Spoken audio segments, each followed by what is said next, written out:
दोस्तों नमस्कार। आज हम डिस्कस करने जा रहे हैं मक्का जॉइंट डिफेंस एग्रीमेंट। क्या है ये एग्रीमेंट? कौन कौन सी कंट्रीज के अंदर इन्वॉल्व है? एक्चुअली इसके अंदर 3 मुस्लिम कंट्री इन्वॉल्व है जो मोस्ट पावरफुल है मुस्लिम वर्ल्ड के अंदर। एक है आपका टर्की, एक है पाकिस्तान, एक है सऊदी अरबिया। और इन तीनों ने एक एग्रीमेंट किया है, डिफेंस पैक्ट किया है कि अगर एक पे अटैक होगा तो दूसरा भी उसके साथ साथ देगा। यानी कि तीनों मिलके लड़ेंगे अगर उन पे अटैक होगा। क्या पर्पस है इस जो डिफेंस पैक्ट का? और साथ में ये भी कहा गया है कि यहाँ पे इंटेलिजेंस, ट्रेनिंग, टेक्नोलॉजी और डिफेंस प्लानिंग की जाएगी। और ये उस टाइम पे है जब वेस्ट एशिया के अंदर बहुत प्रॉब्लम्स हैं। यानी कि यूएस का ईरान वार चल रहा है, साथ में ईरान का वार चल रहा है इसराइल के साथ। तो बड़ी डिफिकल्ट सिचुएशन है और यहाँ पे डिफरेंट कंट्रीज अपने आप को डिफेंड करने की सोच रही है। और एक इम्पॉर्टेंट बात यह है कि इन कंट्रीज का यूएस पे भरोसा उठ चुका है क्योंकि यूएस इनको डिफेंड करने में फेल हो गया है। लेकिन इसका किस किस को फायदा होंगे? और यहाँ पे जो सऊदी क्राउन प्रिंस है Mohammed bin Salman, Turkish president Tayyip Erdogan और पाकिस्तान प्राइम मिनिस्टर शहबाज शरीफ, वो तीनों इन्वॉल्व है इसके अंदर। और इसके जो कोर रीजन है कि अगर एक पे अटैक होगा तो दूसरे पे अटैक माना जाएगा। यानी कि इसके अंदर किसका क्या पर्पज है? क्योंकि टर्की तो नाटो की कंट्री है, टर्की पे कौन अटैक करेगा? लेकिन टर्की का ग्रीस से अटैक हो सकता है, उससे झगड़ा हो सकता है, दोनों नाटो मेंबर है। और अगर ग्रीस से झगड़ा होगा तो उसको सपोर्ट करेगा इंडिया। टर्की को इस बात की चिंता है क्योंकि इंडिया ने भी 4000 किलोमीटर लंबी मिसाइल टेस्ट की है, उससे टर्की को थोड़ी सी प्रॉब्लम हो रही है। टर्की के पास टेक्नोलॉजी है, टर्की ड्रोन्स भी बनाता है, टर्की अटैक हेलीकॉप्टर बनाता है, टर्की का कान 5th जनरेशन का फाइटर जेट भी है वो भी बना रहा है। और सऊदी के पास पैसा है, पाकिस्तान के पास मैन पावर है। पाकिस्तान की आर्मी भी काफी स्ट्रॉन्ग मानी जाती है क्योंकि मुस्लिम वर्ल्ड के अंदर अगर गल्फ के अंदर देखो टर्की को छोड़ के तो पाकिस्तान की आर्मी बहुत बड़ी आर्मी है। और इस टाइम पे उससे एक महीना पहले पाकिस्तान और सऊदी का एग्रीमेंट हुआ, डिफेंस पैक्ट हुआ था कि दोनों एक दूसरे को सपोर्ट देंगे। उसमें इंडिया ने कहा कि हम देखेंगे, वॉच करेंगे क्या इसका पर्पज है, क्योंकि अगर पाकिस्तान पे अटैक होगा तो सऊदी उसको मदद करेगा फाइनेंशियली। और अगर सऊदी पे अटैक होगा, जैसे उनका हूदी से अटैक चलता रहता है या ईरान से चलता है, तो सऊदी को पाकिस्तान हेल्प करेगा। उनकी आर्मी रहेगी वहां। वैसे सऊदी के अंदर 10,000 पाकिस्तान की आर्मी के लोग हैं। और उनके जो एक पिछले आर्मी चीफ थे वो भी इस टाइम पे सऊदी के अंदर है। तो अब चिंता इसमें इस चीज की है कि इसका इंडिया पे क्या इम्पैक्ट होगा। इस बात पे भी डिस्कस करेंगे कि इंडिया इसको कैसे काउंटर करेगा। और सारी चीजों को डिस्कस करने के लिए हमारे साथ उदय शंकर पानी जी बैठे। उदय शंकर जी, आपको अब थोड़ा सा हमें सोचना तो पड़ेगा। खैर बहुत सी प्रॉब्लम आती है, हर एक कंट्री को रोज नई प्रॉब्लम आती है, उस पर ध्यान देना पड़ता है। लेकिन ये जो एग्रीमेंट है नेचुरली इसको इंडिया के लिए बड़ी सीरियस बात होगी। लेकिन इसका एक और पर्पज है कि ईरान के खिलाफ बना है। इसी पे आप बात करिए, आप बताइए कि आपको क्या लगता है इसके अंदर। सर, ये जो आप बोल रहे हैं ईरान के खिलाफ, बिल्कुल 100% सही खबर है। ईरान के खिलाफ है और अमेरिका की मर्जी के बगैर तो ये तीनों कंट्रीज हिलेंगी नहीं सर। वो तो बिल्कुल जहां बोले लेट जाएंगे जाके। तो ये अमेरिका की सोची समझी चाल है to create a front against, to weaken Iran and try weaken their proxy terrorist groups, तो और वैसे ही सर ये रिलीजन के नाम पे तो यही फेवरेट डायलॉग है कि इस्लामिक ब्रदरान, वो हम लोग सब एक साथ रहेंगे साले मारते तुम लोग मुसलमानों को। ये मुस्लिम कंट्रीज के ऊपर ये अटैक करते रहते हैं। हुतीस के साथ हुतीस पीछे पड़े रहते हैं अफगान अपना सऊदी की बचाव। सऊदी की बात करें, देखिए सऊदी और पाकिस्तान का जो एक डिफेंस पैक्ट हुआ था, that was much before Pahalgam. तो ठीक है, इंडिया ने पहलगांव पे अटैक किया पाकिस्तान पे, तो कहां था सऊदी? वो तो मैं बता रहा हूँ ना, कल पाकिस्तान के ऊपर दोबारा करे ना तो टर्की और सऊदी का एक ही डायलॉग आएगा, यार हमको पता ही नहीं था, हम लोग जल्दी हैं, हमको कुछ ना कुछ बहाना मार लेंगे। और वो लोग देखो उदय, हाँ देखो, जब इंडिया और पाकिस्तान की लड़ाई हुई थी ऑपरेशन सिंदूर में, तो उस टाइम पे टर्किश पायलट्स यहाँ थे, टर्किश ड्रोन चला रहे थे। वो इवन चाइना के जो डिफेंस के लोग थे वो भी थे, उनकी मिसाइलें स्पेशली कोई पैक्ट ही नहीं था ना इसका टर्की का। तो वो टर्की का तो बस यही है। देखो ये दोनों कंट्रीज जो हैं, Turkey as well as Pakistan, इनके पास भाड़े के आर्मी वाले टट्टू हैं। इनको कहीं भी अगर इजराइल भी बोलेगा तो उससे पैसे लेके ये लोग अपने सोल्जर्स वहां ले जाएंगे इनको डिफेंड करने के लिए। इनका कोई धर्म विमान नहीं है, ये खाली एक बहाना है। मुस्लिम ब्रदरान, ये बहाना है इनका। और उधर देखो उधर एक और बात यहाँ पे सामने आती है, वो है तीनों की तीनों जो है वो आपकी मतलब सुन्नी है और ईरान शिया है। बिल्कुल वैसे भी टर्की का ईरान से काफी डिस्प्यूट है, लेकिन एक दूसरे के सामने नहीं आते थे। इवन टर्की के सऊदी से डिस्प्यूट थे, क्योंकि सऊदी एक मुस्लिम वर्ल्ड का चैंपियन है और टर्की कहता है मैं भी चैंपियन बनना चाहता हूँ, तो दोनों इस चीज पे डिफरेंसेस है, डिस्प्यूट है। लेकिन अब इशू आता है कि बेसिकली हमें देखिए पाकिस्तान के लिए तो सिंपल सी बात है, पाकिस्तान कहीं भी घुस जाएगा। अपनी कंट्री में शांति तो है नहीं पाकिस्तान के, एक तरफ पीओके में आग लगी हुई है, एक तरफ बलूचिस्तान के अंदर उन्होंने 85% जमीन ले ली है, एक तरफ आप अगर केपीके की बात करो तो वहां पे हर रोज 10 टेररिस्ट अटैक होते हैं, 10 अटैक होते हैं पाकिस्तान की आर्मी के ऊपर। तो पाकिस्तान तो आपस में टोटल घेरा हुआ है, पाकिस्तान की हालत इस पे खराब है। लेकिन उसके बावजूद भी पाकिस्तान पीस एग्रीमेंट करा रहा था ईरान और यूएस के बीच में, और पाकिस्तान ने आज डिफेंस एग्रीमेंट किया है, क्योंकि पाकिस्तान जैसे इसने पीस टॉक कराई यूएस के साथ, तो यूएस से कहा मुझे $10 बिलियन दे दो, मतलब इसको मौका मिल गया पैसे मांगने का, भीख मांगने का। अब इसने जो एग्रीमेंट साइन किया इसके साथ, इसको है कि हमारी सेना तो कुछ लड़ नहीं पा रही कहीं पे, लेकिन चलो देश के बाहर तो लड़ पाएगी। और इन कंट्री को क्या है कि सऊदी की जो फोर्सेज है वो बहुत वीक है, सऊदी कुछ कर ही नहीं पाता, उनकी फोर्सेज लड़ ही नहीं सकती, क्योंकि उनको खाने पीने की आदत है। टर्किश हर एक कंट्री में घुस जाता है, हर एक मुस्लिम वर्ल्ड के अंदर घुसता है, हर एक कंट्री के अंदर उसकी इंटरफेरेंस होती है। तो लेकिन हमें चिंता इंडिया की, हमें किसी, और हमारी गवर्नमेंट ने कहा कि हम इसको सोच रहे हैं, देख रहे हैं क्या होगा, हमें इसको काउंटर करना पड़ेगा। काउंटर कर रहे हैं, क्योंकि हमें पहले ही पता था कि अगर पाकिस्तान पे अटैक करेंगे तो टर्की तो आएगा, लेकिन अब टर्की पूरे तरीके से आएगा, क्योंकि उसका डिफेंस एग्रीमेंट है। लेकिन दूसरी बात एक और आती है कि अगर ईरान अटैक करता है सऊदी में, तो पाकिस्तान क्या करेगा? क्योंकि ईरान तो पाकिस्तान से नाराज है इस टाइम पे कि तुम टर्की के साथ भी मिल रहे हो, तुम सऊदी के साथ भी मिल रहे हो, और दूसरी कंट्री जो नाराज है वो है आपका इजराइल। देखिए एक और बताऊं उदय, आपने पहले भी देखा होगा कि 1948 में इजराइल की लड़ाई हुई थी गल्फ कंट्री के साथ, तो सारी कंट्री इकट्ठी मिल गई थी और इजराइल ने सबको डिफीट कर दिया था। 67 में लड़ाई हुई तो 6 दिन का वार हुआ था 67 में, और सारी की सारी कंट्री को इजराइल ने डिफीट कर दिया था, और सीरिया का गोलन हाइट्स ले ली थी। इवन जो आपका इजिप्ट है उसके बहुत से एरिया पे उन्होंने कंट्रोल कर दिया था। उसके बाद जब 73 का वार हुआ इसके बीच में, तो सारी की सारी कंट्री को इजराइल ने पूरे तरीके से डिफीट कर दिया था। तो इजराइल तुमको डील कर चुका है, डील तो हमें भी करना पड़ेगा, क्योंकि पाकिस्तान बाहर जाएगा, पाकिस्तान टेररिस्ट एक्टिविटी करेगा, तो पाकिस्तान अंदर से जब फिर भी पाकिस्तान लगा। देखिए इसमें क्या है कि सऊदी के पास रिसोर्सेज है, फाइनेंसेज है। जब यूएस ने इराक पे अटैक किया था तो उसने सारे पैसे वसूल कर लिए थे सऊदी से कि तुम्हारे पे अटैक करता सदाम, इसलिए हमने आपसे पैसे ले रहे हैं। फिर जब लीबिया के गद्दाफी को मारा तब भी सारे पैसे सऊदी से ले लिया। अब सऊदी तो डरा हुआ कि इसको, मेरे पास यूएस तो कुछ कर नहीं पा रहा, अगर ईरान अटैक करेगा तो मैं क्या करूंगा, और हुती से अटैक करेंगे तो मैं क्या करूंगा। तो वो एक पैक्ट को करने के लिए राजी हो गया। और टर्की की बात करो, टर्की नाटो का मेंबर है और इसकी आर्मी सबसे बड़ी है नाटो कंट्रीज के बीच में, और इसके पास टेक्नोलॉजी भी है। जैसे मैंने कहा 5th जनरेशन का फाइटर जेट बना रहे हैं, कान प्लेन बना रहे हैं, इसका हेलीकॉप्टर, जो इसके ड्रोन्स है उसको भी कहा जाता है कि बेस्ट ड्रोन्स है वर्ल्ड के अंदर। उसने इन ड्रोन्स को बहुत से मुस्लिम कंट्री को भेजा है। और अगर पाकिस्तान की बात करो तो पाकिस्तान की आर्मी बहुत बड़ी आर्मी है तो से पाकिस्तान न्यूक्लियर वेपन कंट्री है, तो सबको चिंता है, इंडिया को भी चिंता है इसके ऊपर। लेकिन इंडिया इसको काउंटर करने के लिए इंडिया ने पहले एक काम कर लिया था, यानी हमने इजराइल के साथ एग्रीमेंट किया था। जब इजराइल का वार चल रहा था इन कंट्रीज के साथ, तो हमारे जो एक एमनेस्टी इंटरनेशनल की रिपोर्ट आई है कि उस टाइम पे 2400 शिप्स आर्म्स लेकर के इजराइल गए थे इंडिया की तरफ से, उनको आर्म्स डिलीवर किए थे। इजराइल ने भी हमारी हमेशा इससे मदद की है। फिर कुछ दिन पहले आपको याद होगा एक एग्रीमेंट साइन किया था जब यूएई के क्राउन प्रिंस इंडिया के अंदर आए थे, उनके किंग आए थे इंडिया के अंदर, 2 घंटे के लिए आए थे, तो वहां पे एग्रीमेंट साइन करके चले गए। वही एग्रीमेंट था कि इजराइल के और इंडिया के और यूएई के काफी अच्छे रिलेशन चल रहे हैं इस टाइम पे, कि यूएई की जो आर्म्स होंगे इजराइल के, उसके पास टेक्नोलॉजी है, आर्म्स इंडिया के अंदर बनाए जाएंगे, इंडिया के पास मैन पावर है और हमारे पास इंफ्रास्ट्रक्चर है, तो हम यहाँ पे सारे आर्म्स बनाएंगे, ये मिसाइल बनाएंगे और इसमें यूएई इन्वेस्ट करेगा। तो इंडिया उस तरीके से इसको काउंटर तो कर रहा है। हाँ, कुछ आप कहिए, पे बात करता हूँ। सर ये पाकिस्तान इतना लल्लू नहीं है, वो एक चीज में तो बहुत माहिर है, वो ग्रुप बनाने में बड़े माहिर हैं, और ग्रुप बना के कहीं ना कहीं से वो पैसे बनाता रहता है, उसका पूरा टारगेट यही है।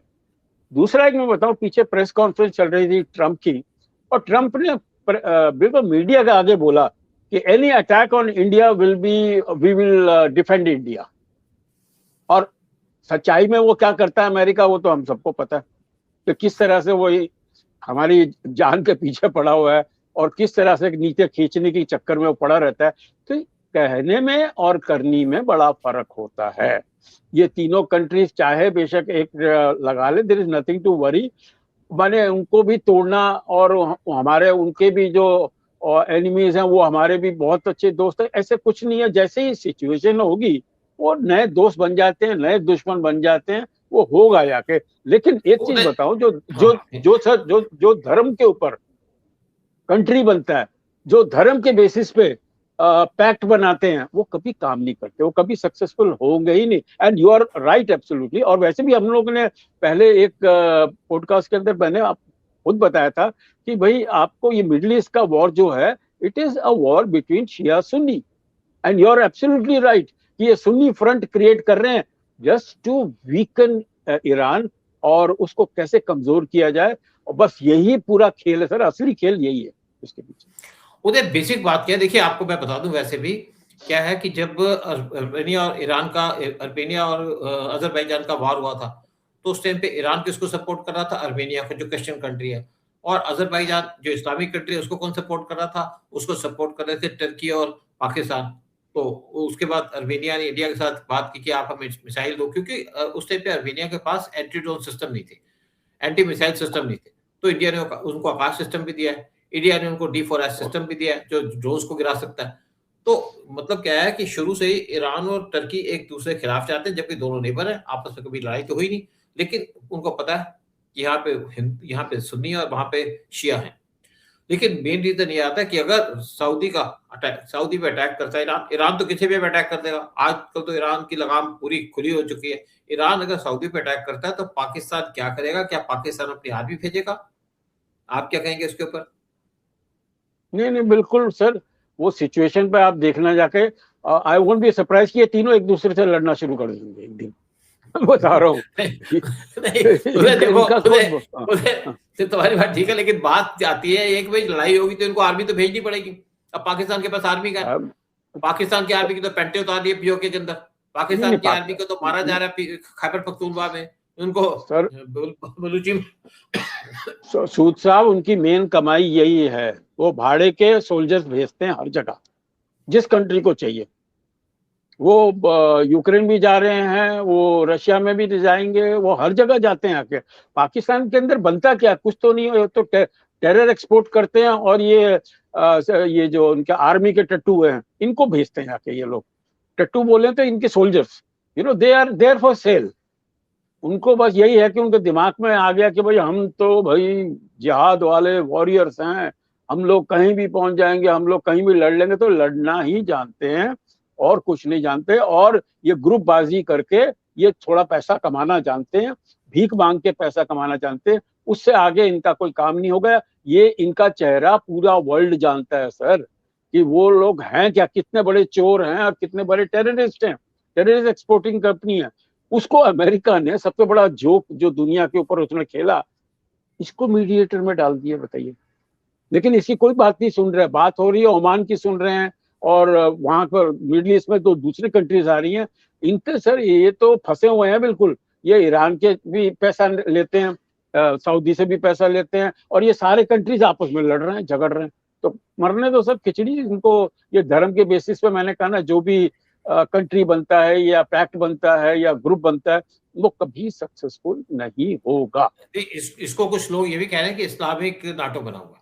और इसमें एक और बात बता दूं आपको, कुवैत ने पाकिस्तान के साथ डिफेंस कॉपरेशन एक्ट किया 5 साल का, कि आप ट्रेनिंग वगैरह दोगे। बाकी पैक्ट नहीं हुआ, कि डिफेंस पैक्ट नहीं है, ये कॉपरेशन पैक्ट है कि हमको उनको ट्रेनिंग दी जाएगी, उनको बाकी चीजों की हेल्प की जाएगी।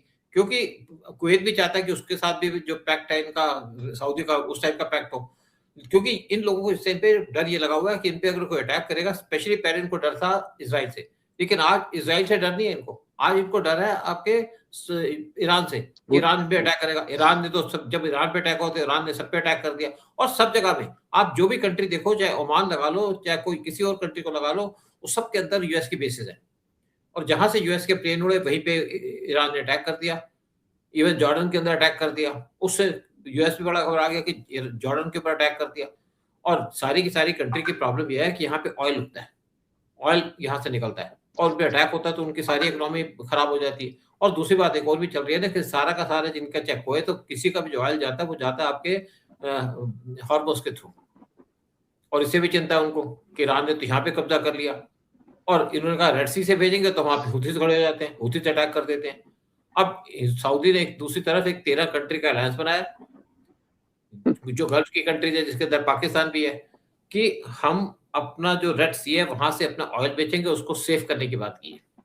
लेकिन इसके अंदर यूएई नहीं है, इसके अंदर ओमान नहीं है, क्योंकि ओमान तो हॉर्मुज के बाहर पड़ता है और यूएई का एक पोर्ट है जहां से उसने अपना ऑयल शिफ्ट करता था और दूसरी एक और पाइपलाइन बना रहा है वहां से ऑयल शिफ्ट करने की। पहले 3.5 मिलियन बैरल्स का ऑयल जाता था वहां से, अब एक और पाइपलाइन बना रहे हैं जहां से 3.5 मिलियन बैरल्स का और ऑयल जाएगा और वो अपना ऑयल हॉर्मुज के बाहर से बेचेगा।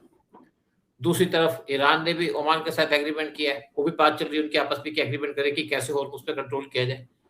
लेकिन आज जो गल्फ के अंदर सिचुएशन है बहुत डिफिकल्ट हो चुकी है, बड़ी खराब हो चुकी है, उसको कैसे सॉल्व किया जाएगा। मुझे लगता है कि आज बहुत से वर्ल्ड के लीडर इसी पे चिंता कर रहे होंगे कैसे हॉर्मुज को सेव किया जाए और कैसे रेड सी के थ्रू जो जाता है ऑयल जाता है उसको फ्लो जाए, क्योंकि हर एक को ऑयल चाहिए, इंडिया को भी चाहिए, चाइना को भी चाहिए। देखते हैं फ्यूचर के अंदर क्या होता है। लेकिन आज एक मेन बात है कि जब से ईरान और इसका यूएस का वार हुआ है तो सब कंट्री का भरोसा एक तो यूएस पे उठ गया है। उनको समझ नहीं आ रहा कि यूएस की तो इतनी बड़ी बेसेस है, यूएस कहते हैं मेरे पास 11 एयरक्राफ्ट कैरियर है, मेरी 300 से ज्यादा बेसेस हैं, लेकिन आप ईरान को तो डिफीट कर नहीं पाए और आज ये कंट्री को ऑल्टरनेटिव ढूंढ रहे हैं क्योंकि पाकिस्तान के पास आर्मी तो है ना। देखिए पाकिस्तान की एक बात है कि पाकिस्तान के पास 5 लाख से ज्यादा की आर्मी है और पाकिस्तान के पास न्यूक्लियर बम भी है। तो आज सब लोग पाकिस्तान की तरफ देख रहे हैं क्योंकि पाकिस्तान एक ऐसी कंट्री है जो अपनी आर्मी भी दे देगा, अपने आप को गिरवी भी रख देगा किसी भी कीमत पे भी कि उनको पैसा चाहिए, आप डॉलर दीजिए और दीजिए। देखिए एक और उधर आपको बता दूं पब्लिक को बताने के लिए कि एयू खान थे इनके एक साइंटिस्ट, एक्चुअली वो केमिकल इंजीनियर थे। उनको ट्रेन करके उनको यहाँ पे यूएस ने ट्रेन करके उनको पाकिस्तान को एटम बम बना दिया तो उसको इंचार्ज बना दिया। तो उसके बाद क्या हुआ कि इन्होंने उनके ऊपर चार्ज लगा कि इन्होंने अपने जो एटॉमिक एनर्जी है उसको बेच दिया,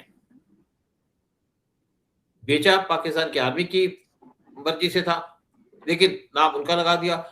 और इराक जो न्यूक्लियर बम बना रहा था उसके पीछे भी एयू खान का काम था और जो इराक को दिया उसके ऊपर भी इनका ही नाम था। सऊदी को भी टेक्नोलॉजी दी, फिर नॉर्थ कोरिया को दी, यानी कि यूएस ने पाकिस्तान को न्यूक्लियर एनर्जी दी और उसको उन्होंने बाकी कंट्री को भेज दिया। और जब सामने नाम आया तो उस टाइम पे जो इनके रूलर थे उन्होंने एयू खान को कहा ये जिम्मेवार है, इसको जेल में डाल दो। तो पाकिस्तान का तो ये हाल है, पाकिस्तान ये इसी तरह की गेम खेलता है। तो ठीक है, लेकिन एक बात है कि जो अलायंस बना है इन तीनों कंट्री का, चिंता तो है, हमें कंसर्न भी है, लेकिन हम इस पे करेंगे कुछ नहीं। हम अपनी तैयारी कर रहे हैं, हम अपने डिफेंसेस को स्ट्रॉन्ग करें। और एक बात बता दूं जिस लोग सुन रहे हैं इस प्रोग्राम को, अगला वार जो पाकिस्तान के साथ होगा वो कुछ घंटे का वार होगा, कुछ दिनों का नहीं होगा। 4 या 6 घंटे के अंदर पाकिस्तान के सारे सिस्टम को डिस्ट्रॉय कर दे। इससे पहले कि चाइना है, इससे पहले कि टर्की है या यूएस को सोचे, हम पाकिस्तान को टोटल बर्बाद कर देंगे बगैर न्यूक्लियर बम के। अगर हम पिछले बार की बात करें, सिंदूर की बात करें, तो तब भी इंडिया ने कुछ घंटे लगाए थे पाकिस्तान के 9 एयर बेसिस को डिस्ट्रॉय करने के लिए, 2 मिलिट्री बेसिस को। और ट्रंप की एक और स्टेटमेंट आई है कि अगर इंडिया वार न रोकता तो पाकिस्तान के प्राइम मिनिस्टर शहबाज शरीफ को वही मार दिया जाता इंडिया के द्वारा। और आपको एक और भी बता दें, जब ऑपरेशन सिंदूर हुआ तो एक हमारी मिसाइल गई थी जो जहां पे इनके प्राइम मिनिस्टर का घर है उससे कुछ किलोमीटर दूर, वहां पे एक पार्क था या स्टेडियम था, वहां पे गिराई और उसको एक मैसेज दिया था कि तुम्हारे घर भी आ सकते हैं। इसी तरीके से जहां पे इनके आर्मी के चीफ फांसी में छुपे थे वहां पे मिसाइल कराई गई उनके घर से, उनकी हाइडिंग प्लेस से कुछ किलोमीटर दूर, कि वहां पे, और ये मैसेज दिया गया था कि तुम्हारे को यह भी तबाह कर सकते हैं। तो ट्रंप ने कह दिया कि भाई इंडिया चाहे तो पाकिस्तान के प्राइम मिनिस्टर को मार सकता था ऑपरेशन सिंदूर के अंदर ही, और अगर फ्यूचर के अंदर वार होगा तो चाहे पाकिस्तान के प्राइम मिनिस्टर हो चाहे पाकिस्तान के आर्मी चीफ हो, इनको न्यूट्रलाइज कर दिया जाएगा। ठीक है उदय, आप कुछ कहिए फिर हम प्रोग्राम को। हाँ सर, अब ये एक ही खाली एग्जांपल मैं यहाँ दूंगा, ओसामा बिन लादेन और उसकी 3 बीवियां और उसका पूरा एक स्टाफ था जाके, वो कैसे पाकिस्तान पहुंच गया। उसने पाकिस्तान को बोला जी मेरे को सेफ जगह चाहिए, तो उन्होंने कहा ठीक है हम आपको आर्मी सेंटर के बाजू में ला जाकर रख देंगे, लेकिन पैसे इतने $1 मिलियन लगेंगे। उसने कहा ठीक है, उसको पैसों की कोई कमी नहीं थी ओसामा बिन लादेन को, उसने दिया।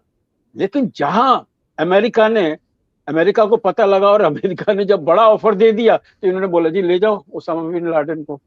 वो आके उसको ले गए और दरिया के अंदर डाल दिया। तो सर ये इसका कोई धर्म ईमान नहीं है पाकिस्तान का। और आज की डेट में सबसे बड़ी जो डेवलपमेंट हुई है वो क्या है कि ये जो हॉर्मुज का जो पैक्ट है ना वो अटका हुआ है, क्योंकि ईरान बोलता है कि मैं अमेरिकन और इजरायली शिप्स को नहीं आने दूंगा हॉर्मुज में।